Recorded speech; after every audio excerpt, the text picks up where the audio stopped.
Hello friends, I am Dr. Ashwini Gajpie, consultant dermatologist, skin and hair expert, Skin and Sight Clinic, Gondia.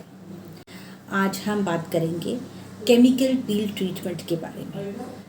Chemical treatment क्या होता है, इससे कितने प्रकार होते हैं, इसे कैसे इस्तेमाल किया जाए और इसे किस किस इंडिकेशन में आप अपने स्किन केयर में शामिल कर सकते हैं।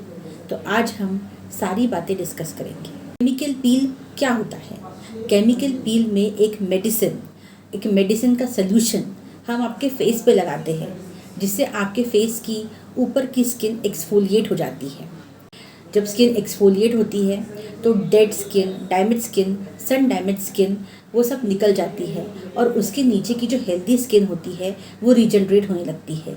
वहाँ के जो सेल्स होते हैं वो नए बनने लगते हैं, वहाँ नया कोलाजन, इलास्टिन बनने लगता है। साथ में उसके जो मेलानोसाइट्स होते हैं, जो डैमेज होते हैं, वो रीअरेंज होने लगते हैं, जिससे आपके स्किन की जो पिगमेंटेशन है, काले दाग धब्बे हैं, वो निकल जाते हैं और स्किन पे एक ग्लो आता है, एक रेडियंस आता है और आपकी स्किन चमकने लगती है।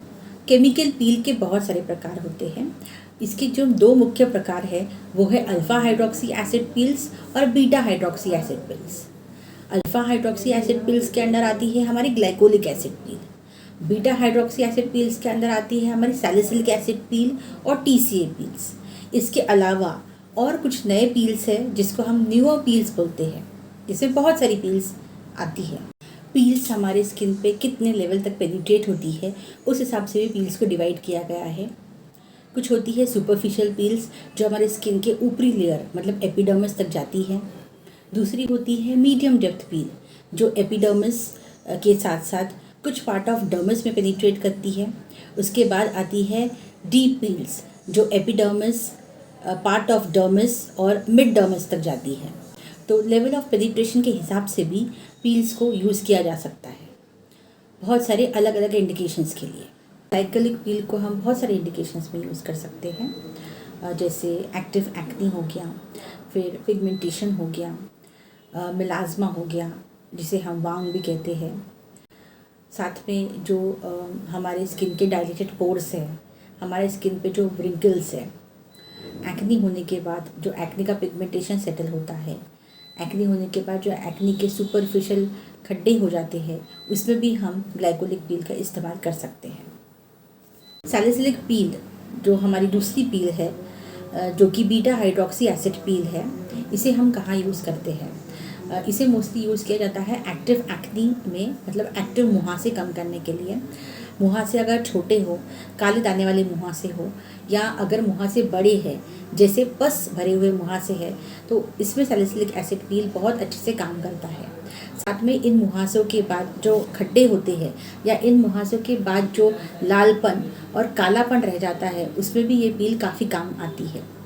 अगर आपका चेहरा सन से डैमेज होता है, जैसे फ़ोटो एजिंग होती है, व्रिंकल्स हो जाती है, या सन से स्किन पे झाइयाँ होती है, तो उसमें भी ये पील काफ़ी अच्छे से काम करती है। साथ में जो डायलेटेड पोर्स है, ऑयली स्किन है, रफ स्किन है, अनइवन टेक्सचर है, उसमें भी ये पील काम आती है।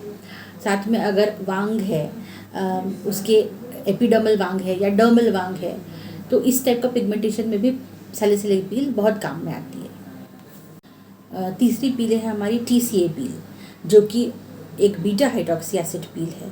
इसे हम कहाँ इस्तेमाल कर सकते हैं? इसे हम इस्तेमाल कर सकते हैं वांग पर, जो कि हमारा एपिडर्मल और डर्मल वांग है, उस पर भी यूज़ कर सकते हैं। साथ में धूप की किरणों से जो चेहरा डैमेज होता है, फ्रिकल्स, लेंटिजेंस और फाइन लाइंस, एजिंग जो होती है, उसमें इसे यूज़ कर सकते हैं। साथ में बॉडी पिगमेंटेशन, जैसे वज़न के कारण जो नेक का पिगमेंटेशन होता है, वज़न के कारण जो बॉडी का पिगमेंटेशन होता है, उसके लिए भी TCA पील यूज़ की जा सकती है। लैक्टिक और आर्जिनिन पील हम यूज़ करते हैं मोस्टली ग्लो के लिए। जब हमें किसी पार्टी पर जाना होता है तो उसके पहले जो पार्टी पील होती है, जो हम किसी भी फेस्टिवल के पहले स्किन पे ट्रीटमेंट कराना चाहते हैं, तो हम यूज़ कर सकते हैं लैक्टिक एसिड पील। लैक्टिक एसिड पील के साथ हम मोस्टली एक विटामिन C पाउडर भी कंबाइन करते हैं, जिससे आपको वो एक्स्ट्रा ग्लो मिल सके। दूसरी पील आती है हमारी फेरुलैक पील। ये भी हम कुछ इवेंट के पहले 1 वीक पहले वगैरह करा सकते हैं, जिससे जो अनइवन स्किन टोन है, डल है, रफ है स्किन, टैनिंग जो है ये भी निकल जाती है। बाद में आती है आर्जिनिन पील। तो आर्जिनिन पील जो है वो अंडर आई पिगमेंटेशन के लिए काफ़ी यूज़ होती है। जो काले घेरे अंडर आई पिगमेंटेशन आपको है वो सब इससे कम हो जाता है। फिर आती है ब्लैक पील।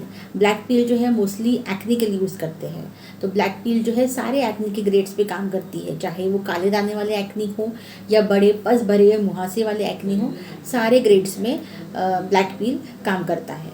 पील करने के बाद आपको लेने होते हैं कुछ पोस्ट पील प्रिकॉशंस, जैसे धूप में ना निकलिए, ज़रूरत ना हो तो आपको 1 हफ्ते तक धूप में नहीं निकलना है।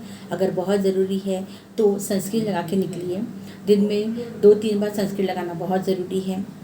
जितना हो सके अपने फेस को मॉइस्चराइज करते रहिए। मॉइस्चराइज़र से पोस्ट पीलिंग हील होने में काफ़ी हेल्प होती है। ज़्यादा हैवी एक्सरसाइज ना कीजिए। गैस के पास, ज़्यादा हीट के पास आप को जाना अवॉइड करना चाहिए। साथ में अपने फेस को टच करना, स्क्रबिंग करना, रबिंग करना ये भी अवॉइड करना होगा। साथ में अगर आप फेशियल या पार्लर प्रोसीजर्स करते हैं तो वो भी 1 मंथ के लिए अवॉइड कीजिए। तो आपके डॉक्टर जो भी सलाह देते हैं उसे आपको फॉलो करना पड़ेगा। केमिकल पील प्रोसीजर एक बहुत ही सेफ़ प्रोसीजर है। इसे करने में बहुत कम टाइम लगता है। इसमें कोई साइड इफ़ेक्ट्स नहीं होते हैं। पील प्रोसीजर करने के बाद आप अपनी डेली रूटीन के काम कर सकते हैं। बस आपको जो आपके डॉक्टर ने प्रिकॉशंस दिए हैं वो आपको फॉलो करने हैं। ये प्रोसीजर हमेशा एक बोर्ड सर्टिफाइड डर्मेटोलॉजिस्ट से ही कराएं। बोर्ड सर्टिफाइड डर्मेटोलॉजिस्ट का मतलब है वो इंसान, वो डॉक्टर जिसने MBBS होने के बाद MD किया है स्किन में, या DNB, DVD या DDV किया है। अगर ये सब डिग्रियाँ रही तो ही उसे हम बोर्ड सर्टिफाइड डर्मेटोलॉजिस्ट कह सकते हैं। अगर आपको अपनी स्किन का ख्याल रखना है, अपनी स्किन के साथ कोई भी साइड इफ़ेक्ट्स नहीं करना है, तो आप ये प्रोसीजर हमेशा एक बोर्ड सर्टिफाइड डर्मेटोलॉजिस्ट से ही कराएं। आप केमिकल पील ट्रीटमेंट्स को अपने स्किन केयर में ज़रूर इंक्लूड कीजिए, जिससे आपको इसके मल्टीपल बेनिफिट्स मिल सके और आपकी स्किन रेडिएंट रहे, ग्लो रहे और आप अपनी स्किन का ख्याल बेहतर तरीके से रख पाएँ। Thank you. केमिकल पील करवाने के लिए आप हमारे क्लिनिक पे विज़िट कीजिए या हमारे दिए हुए नंबर्स पे ज़रूर संपर्क कीजिए।